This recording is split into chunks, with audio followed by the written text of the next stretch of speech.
Apa sih yang kita kerjain di sini? Masa kita harus jagain kuburan orang kayak gini? Emangnya dia ini siapa sih? Emang kalian nggak tahu? Dia itu tukang kayu dari Nazaret. Bahkan banyak orang yang bilang dia lebih dari itu. Bahkan ada gosip nih, dia itu raja yang dilahirkan di Bethlehem. Orang banyak manggil dia itu Kristus. Alah, tapi kan sekarang dia ini sudah mati. Terus kuburannya ini yang sekarang jadi kerajaannya. Lagian dari mana kamu tahu semua hal itu? Gimana ya? Kepercayaan orang sini sih. Tapi saya lihat dia mati dan di salibnya tertulis Raja orang Yahudi. Bahkan ketika mati terjadi gempa bumi. Biasanya kan gak seperti itu. Oh ya, kalau dia benar-benar raja, dia sekarang sudah mati. Memangnya apa yang sudah dia lakukan? Dia itu bisa menyembuhkan orang buta, tuli, lumpuh. Bahkan bisa mengusir roh jahat. Orang mati pun dia bangkitkan. Kamu tidak percaya semua itu kan? Gak tahu juga sih. Cuma dia bilang ke murid-muridnya bahwa dia akan mati dan nanti bangkit di hari yang ketiga. Alah, tak ada seorang pun yang akan keluar dari kubur itu. Tapi gimana kalau muridnya bilang bahwa dia telah menepati janjinya? Padahal mereka sendiri yang mencuri mayatnya. Kita ini kan prajurit. Kita juga punya senjata. Masalah itu mau masalah kecil. Sudah, aku mau tidur dulu. Kalian saja yang jaga kubur itu.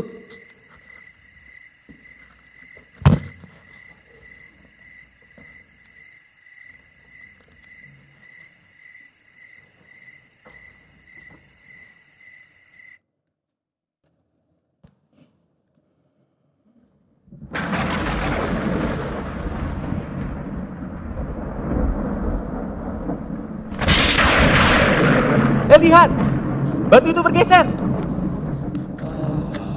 Mayatnya juga hilang. Siapa yang mencuri mayat itu? Mana aku tahu? Aku tidak melihat apa-apa. Lebih baik sekarang kita lapor komandan saja. Ayo. Ayo. Ayo cepat.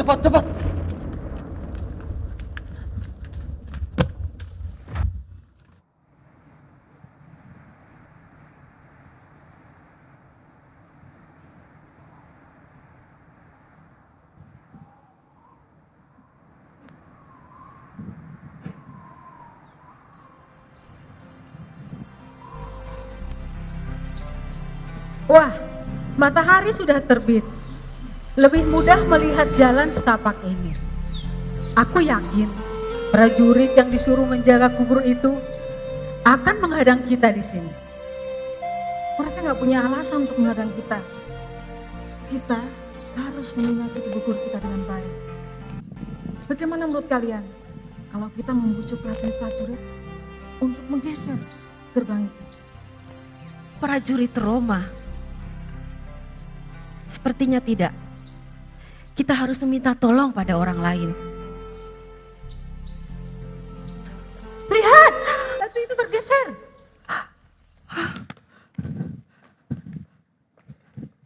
Rabuni, di mana kau?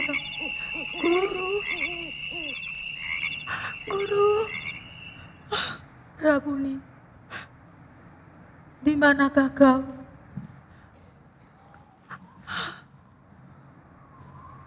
Jangan takut.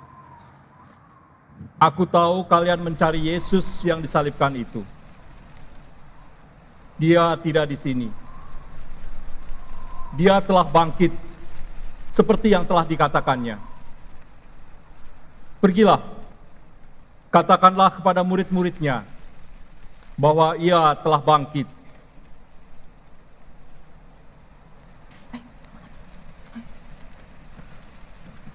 Ayo Maria.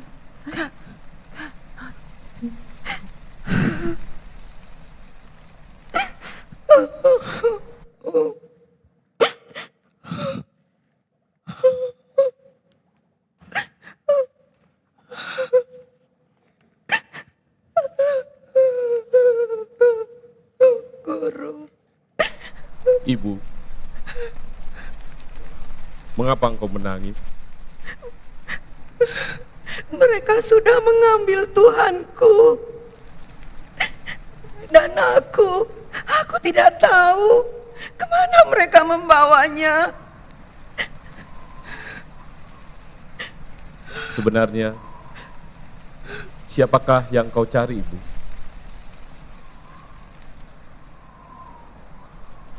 Apakah engkau penunggu taman? Apakah engkau yang mengambil Tuhanku itu? Tuhan, katakan di mana dia sekarang, dan aku akan pergi mencarinya. Maria, tidakkah engkau mengenal aku?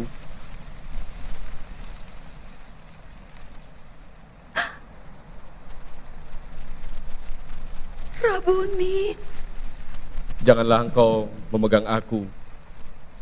Maria, aku belum pergi ke rumah Bapakku. Tetapi pergilah dan katakanlah kepada saudara-saudaraku bahwa aku akan kembali ke rumah Bapakku.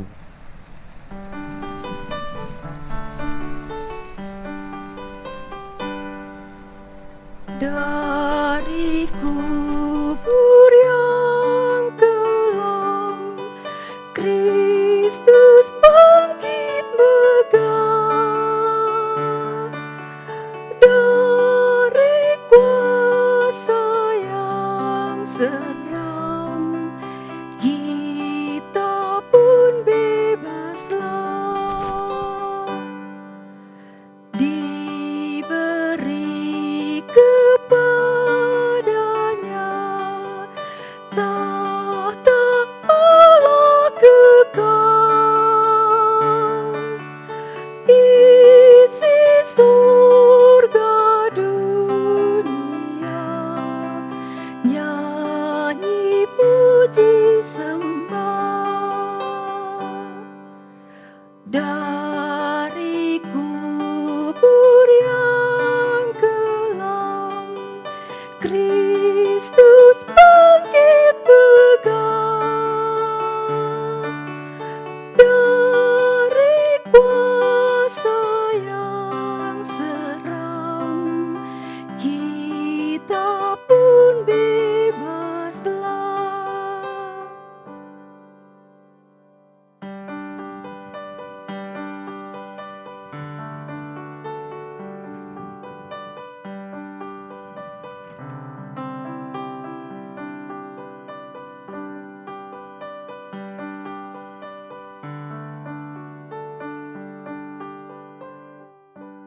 Demikianlah Injil Yesus Kristus.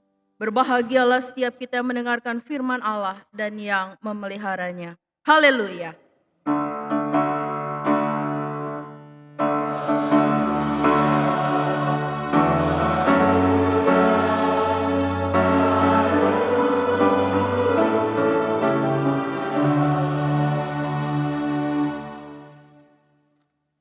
Selamat Paskah.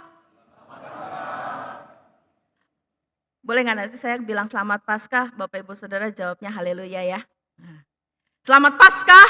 Haleluya. Bapak Ibu Saudara, sorak haleluya itu adalah suatu sorak sukacita.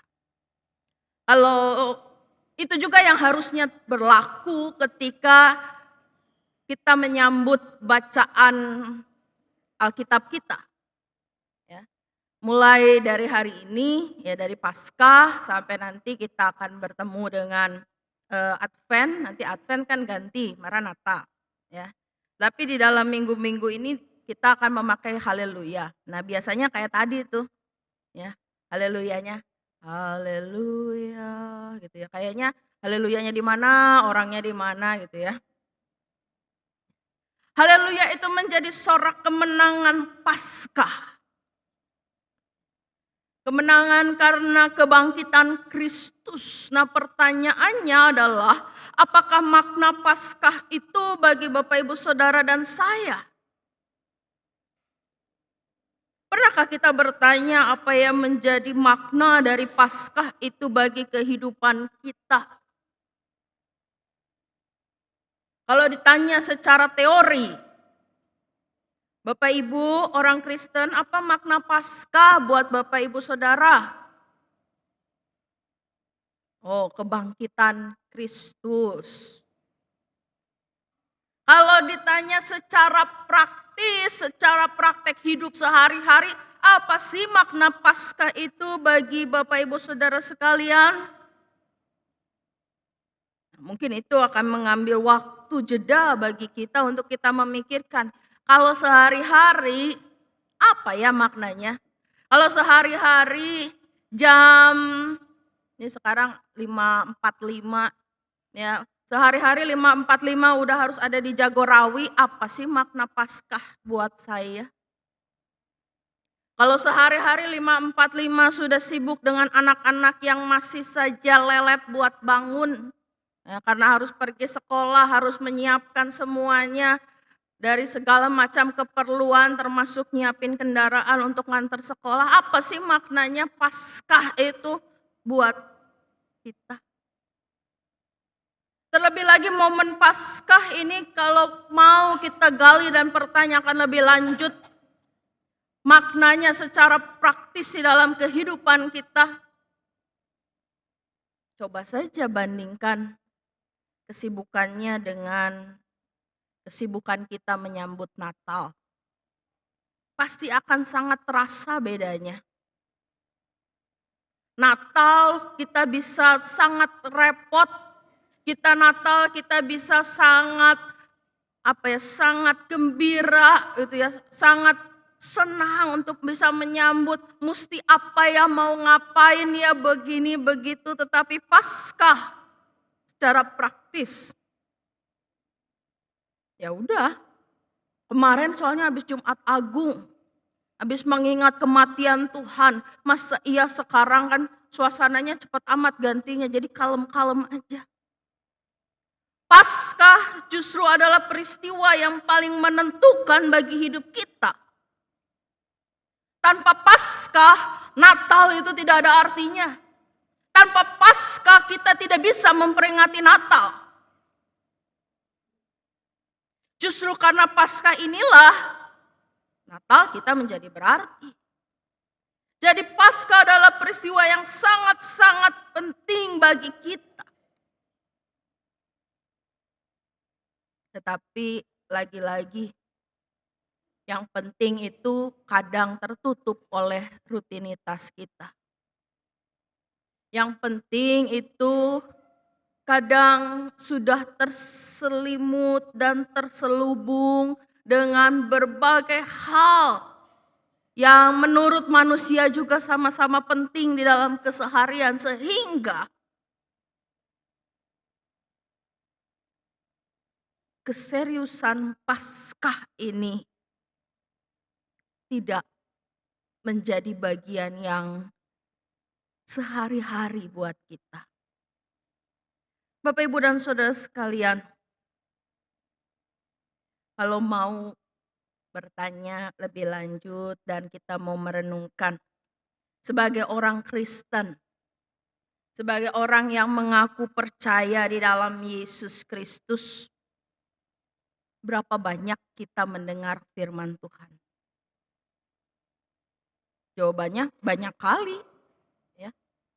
Di dalam kebaktian, di dalam persekutuan kita mendengar firman Tuhan. Di dalam hari-hari kita, saat teduh kita, di dalam renungan kita mendengar firman Tuhan. Pertanyaannya, dari yang banyak kali itu kita mendengar firman Tuhan, berapa yang betul-betul mendarat secara praktis di dalam situasi kehidupan kita? Seringkali firman Tuhan itu bermunculan kalau kita sudah merasa sukar dan sulit. Itu juga saya bilang masih seringkali. Kenapa? Karena bagian yang lain yang sering juga adalah bukannya firman-Nya yang muncul. Yang muncul adalah ketakutan kita. Yang lebih muncul adalah keraguan kita. Yang lebih muncul adalah segala bayang-bayang yang kita pikirkan akan baik adanya. Tetapi firman, ya nanti saja kalau diperlukan dia muncul. Kalau nggak diperlukan, ya udah yang penting udah denger. Bapak Ibu Saudara, apakah itu hidup sebagai murid Kristus? Bacaan kita hari ini Injil Matius 28 ayat 1 sampai 10. Kalau tadi bacaan Injil kita didramakan, ya ini merangkum dari keempat bacaan Injil. Tetapi unsur-unsur kebangkitan itu sama, ya. Kalau baca 4 Injil unsurnya sama, pasti ada perempuan, ada malaikat, ya, dan ada Yesus itu sendiri. Para perempuan yang pertama kali berjalan ke kubur, yang pagi-pagi itu mereka pergi meninggalkan semua aktivitasnya dan menuju ke kubur, itu adalah para perempuan. Ketika mereka berjalan, tadi sempat ya sekilas dalam dialog ada. Apa sih yang mereka pikirkan ketika mereka berjalan pagi-pagi itu untuk menengok kubur Yesus? Yang mereka pikirkan ketika mereka berjalan untuk menengok kubur Yesus adalah siapa yang bakal nolongin untuk menggulingkan batu karena mereka mau memberikan rempah-rempah kepada mayat Yesus. Artinya bahwa sepanjang perjalanan itu para perempuan di dalam pikiran mereka bukan pada kebangkitan. Di dalam pikiran mereka bukan pada harapan untuk berjumpa dengan Yesus yang bangkit, tetapi Yesus yang jadi mayat. Sehingga yang mereka bawa adalah wangi-wangian. Sehingga yang mereka pikirkan adalah bagaimana mereka sebagai perempuan yang kurang begitu bertenaga bisa menggeser batu yang berat itu. Tidak ada sama sekali percakapan tentang ini hari yang ketiga, dia akan bangkit, iya apa enggak ya? Kan dia udah pernah bilang bahwa dia akan bangkit. Apakah kita akan berjumpa dengan dia yang bangkit? Enggak ada Bapak Ibu Saudara. Walaupun pengajaran itu sudah mereka dengar berulang kali. Walaupun firman itu sudah terucapkan begitu sering, tetapi firman itu menguap begitu saja. Ketika mereka dirundung duka, yang ada dalam pikiran mereka adalah duka. Ketika mereka dirundung duka, yang ada dalam pikiran mereka adalah maut. Ketika mereka di dalam kesedihan, yang ada di dalam benak mereka bukan harapan.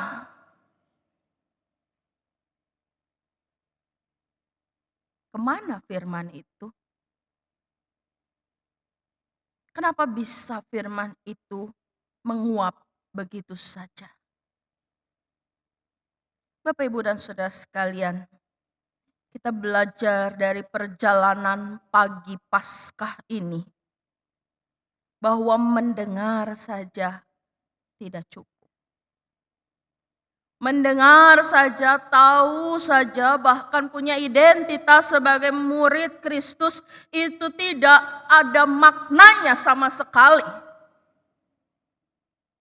Kalau ternyata di dalam lembah yang terdalam kehidupan kita, di situ tidak ada pengharapan terhadap kebenaran firman yang sudah diterima. Ketika berada di lembah yang terdalam, ketika berada di dalam kesedihan, kekecewaan, dan duka, firman itu menguap begitu saja. Maka segala identitas itu gak ada maknanya. Itu hanya sekedar jadi penunjuk. Oh, itu murid-muridnya. Itu perempuan yang suka berada bersama-sama dengan kelompoknya Yesus itu. Tapi apa maknanya? nggak ada. Apakah itu berarti buat mereka? Tidak. Kenapa? Karena ternyata tidak mengubahkan kehidupan mereka. Karena ternyata firman yang terus-menerus diperdengarkan oleh Yesus selama pelayanan itu, ya sudah cuma didengar doang. Nggak kemana-mana. Apalagi masuk ke dalam hati, meresap dalam sanubari, jauh dari itu. Pembuktiannya ada di lembah yang terdalam kehidupan mereka. Mereka merasakan bahwa Yesus sudah mati, ya mati saja. Dia menjadi bagian masa lalu yang sudah ditelan oleh waktu, tidak ada di dalam masa sekarang. Di dalam perjalanan pagi Paskah, ketika mereka sampai di kubur itu, ketika mereka melihat bahwa batu itu telah terguling, ketika mereka berjumpa dengan malaikat. Malaikat itu kalau diartikan bisa disebut dengan utusan Tuhan atau utusan Allah. Apa yang terjadi di dalam diri para perempuan ini ketika berjumpa dengan utusan Allah yang memang khusus diutus untuk menyatakan bahwa udah nggak ada di sini. Makanya kenapa batu itu digulingkan? Kalau kita lihat di dalam cerita kebangkitan, pasti batu itu terguling. Untuk nunjukin ketika batu itu terguling, memang udah nggak ada di dalam kubur itu. Kalau batu itu tidak terguling, tetapi kemudian Yesus yang bangkit itu nampak di dalam kehidupan orang-orang dan bahkan kesaksian Paulus di dalam 1 Korintus pasal 15, lebih dari 500 orang melihat dan mengalami, maka itu akan cuma sekedar jadi cerita angan-angan. Tetapi karena batu itu terguling, karena diperlihatkan dengan sangat jelas dan dibuktikan oleh mereka yang ragu, dibuktikan oleh mereka yang tidak percaya akan kebangkitan, bahwa batu itu betul-betul terguling. Ditunjukkan, emang gak ada. Dia bangkit, betul-betul bangkit. Bukan cuma sekedar rohnya yang melayang-layang, tetapi dia bangkit di dalam tubuh kemuliaannya. Sang utusan Allah itu, malaikat itu menunjukkan memang gak ada di situ. Kepada para perempuan yang datang ke kubur itu, utusan Allah itu mendesak mereka untuk percaya. Mendesak mereka untuk kembali mengingat firman yang sudah mereka dengarkan. Firman yang bukan cuma untuk lewat di kuping doang. Firman yang bukan untuk sekedar mengisi waktu mendengarkan, bukan untuk sekedar mengisi waktu membaca, tetapi firman yang sungguh-sungguh hidup. Utusan Allah mendesak para perempuan ini, percayalah apa yang ia katakan, ingat-ingatlah kembali. Dan utusan Allah ini, malaikat ini menantang para perempuan itu untuk membuktikan. Bukan sekedar percaya kosong. Bukan sekedar hanya untuk mengingat-ingat. Tetapi untuk membuktikan saat itu juga, malaikat itu berkata, mari lihatlah tempat ia berbaring. Matius 28 ayat yang ke-6. Sang utusan Allah itu mendesak para perempuan ini bukan untuk sekedar katanya. Kebiasaan manusia itu kan katanya. Kenapa? Kalau katanya itu aman. Katanya sih begitu, benar apa enggak? Ya enggak tahu orang katanya, itu kan. Aman dia, katanya begitu. Tetapi kalau malaikat itu pada saat itu di hari kebangkitan itu bilang sama perempuan, dia nggak mau pakai katanya. Bukan karena katanya malaikat Yesus bangkit. Bukan karena katanya utusan Allah Yesus bangkit. Justru untuk itu malaikat mendesak para perempuan ini untuk membuktikan, lihat dia bangkit. Buktikanlah sendiri, buktikanlah dengan hidupmu, atau kalau pakai bahasa yang sering kali dipakai dengan mata kepalamu sendiri. Wah, itu udah bahasa yang sangat betul-betul ingin ditegaskan. Dan dari perkataan sang utusan Allah kepada perempuan-perempuan itu, mari lihat. Kalau disuruh lihat berarti apa yang dibuka Bapak Ibu? Mata, ya. Mari lihat, buka telinga, nggak nyambung, kan? Mari lihatlah, buka matamu. Utusan Allah itu mengajak para perempuan untuk membuka mata mereka. Mata yang selama ini tertutup oleh air mata. Menangis terus. Tertutup oleh kesedihan. Utusan Allah itu mengatakan pada perempuan, buka. Hapus air matamu supaya matamu bisa melihat dengan jelas Yesus itu sudah bangkit. Tetapi lebih dari sekedar membuka mata secara jasmani. Utusan Allah itu menantang para perempuan untuk memang membuka mata di dalam hati mereka. Membuka hati mereka. Untuk menerima kebangkitan Yesus sebagai bagian dari hidup.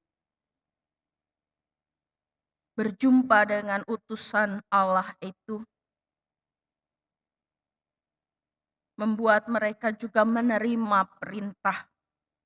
Ketika Allah mengutus, ya, nggak sekedar putus di situ. Allah mengutus utusannya untuk kembali mengutus yang lain. Sehingga para perempuan itu diutus dengan mengatakan bahwa segeralah pergi. Ayat yang ke-7, katakanlah kepada murid-muridnya bahwa ia telah bangkit dari antara orang mati.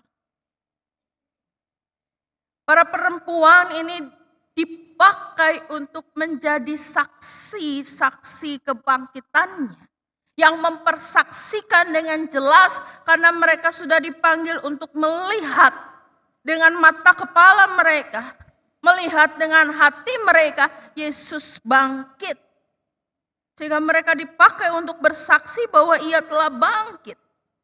Dan bahkan menyampaikan pesan bahwa ia mendahului kamu ke Galilea, di sana kamu akan melihat dia.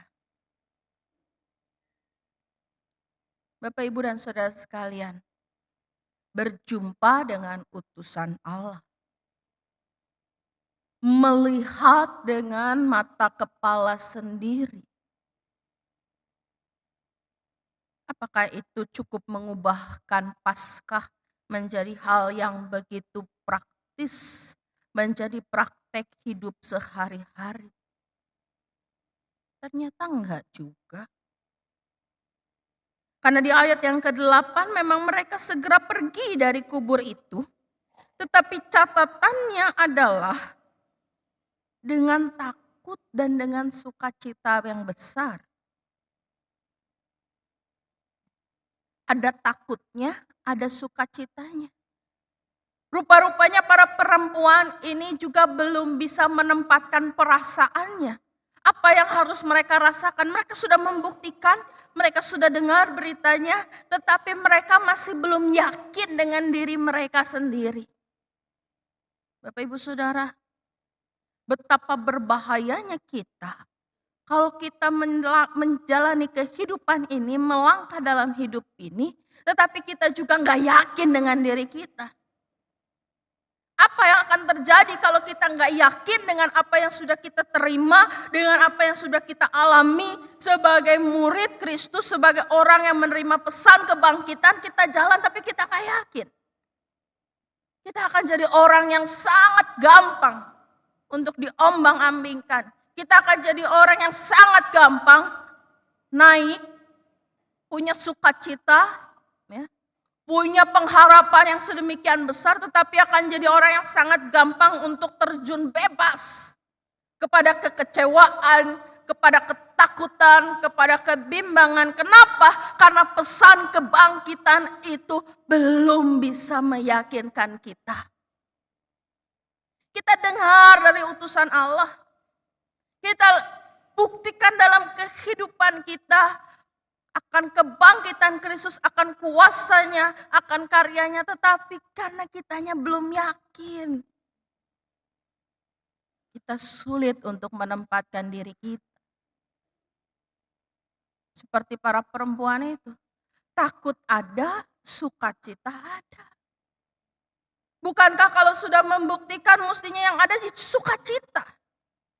Takut itu lenyap, takut itu hilang. Kenapa mesti takut? Yesusnya sudah bangkit kok.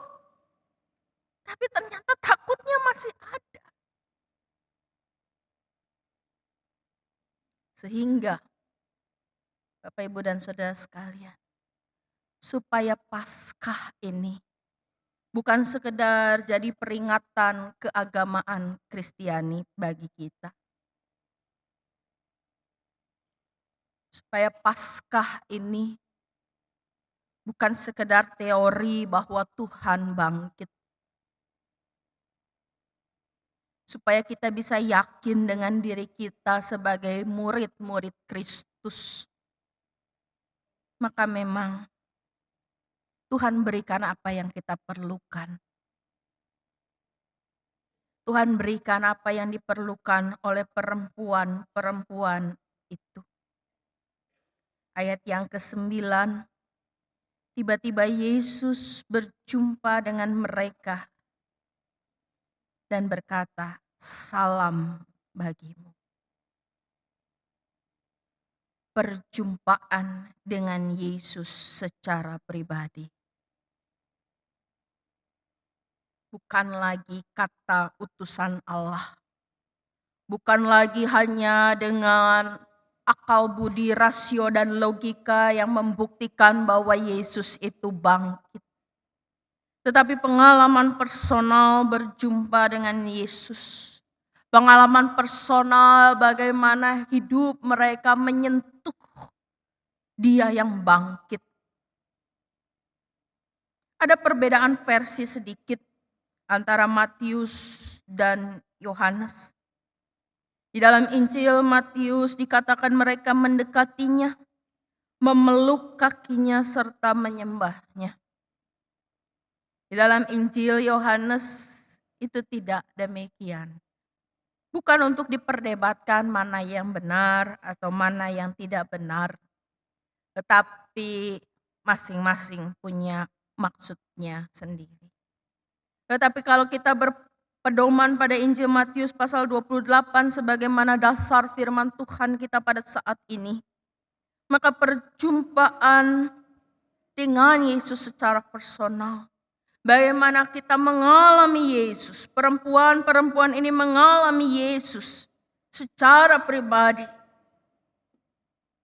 itulah yang kemudian membuat mereka yang tidak yakin, yang masih ragu, yang masih bimbang, mereka memiliki keteguhan hati. Yesus mengatakan pesan yang pertama adalah salam bagimu. Atau yang kita kenal dengan kata shalom.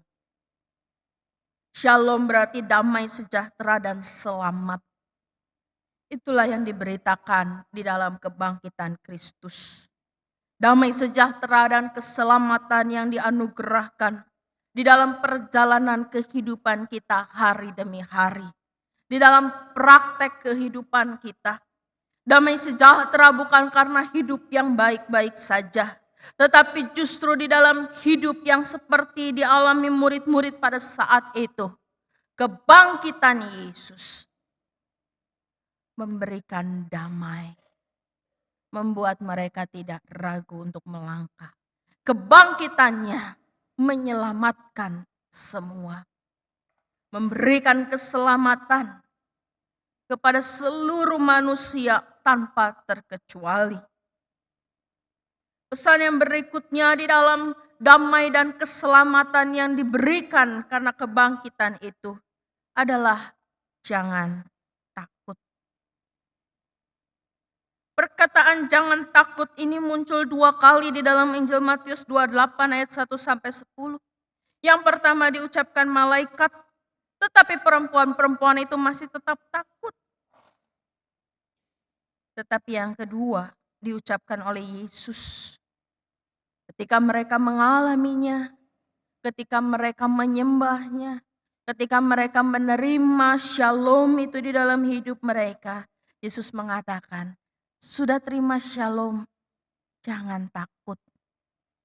Sudah terima damai sejahtera, jangan takut di dalam hidupmu. Tidak ada satu hal pun yang dapat membuat engkau takut kalau shalom Allah itu ada di dalam hidupmu. Kebangkitan Kristus yang memampukannya. Dan kembali mereka diminta untuk pergi ke Galilea. Menyampaikan pesan itu kepada murid-murid yang lain. Bapak, Ibu, dan saudara sekalian,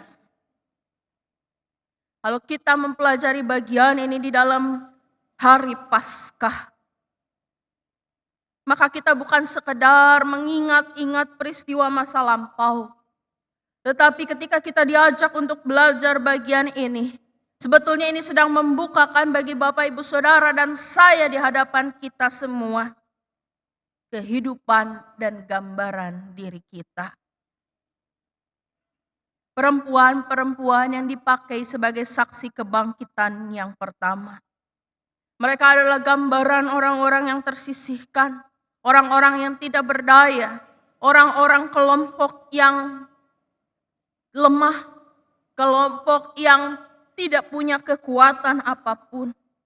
Bukankah itu juga yang seringkali kita lihat di dalam diri kita? Dengan pertanyaan siapa saya ini? Siapakah saya?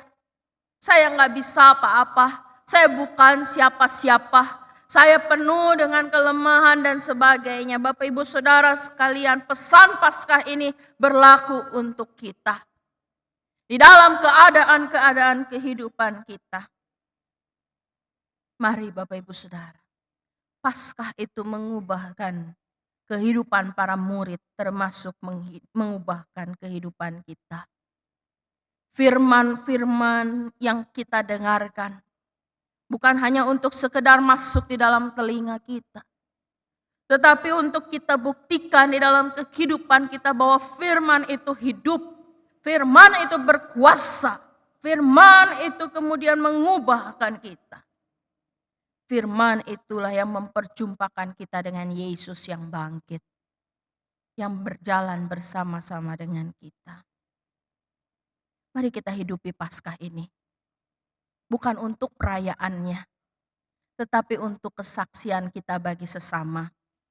Sehingga mereka yang masih hidup di dalam kesedihan, mereka yang masih hidup di dalam lembah kekelaman, mereka dapat mengatakan, masih ada pengharapan, masih ada hidup, masih ada hari esok. Selamat Paskah. Selamat Paskah. Tuhan memberkati.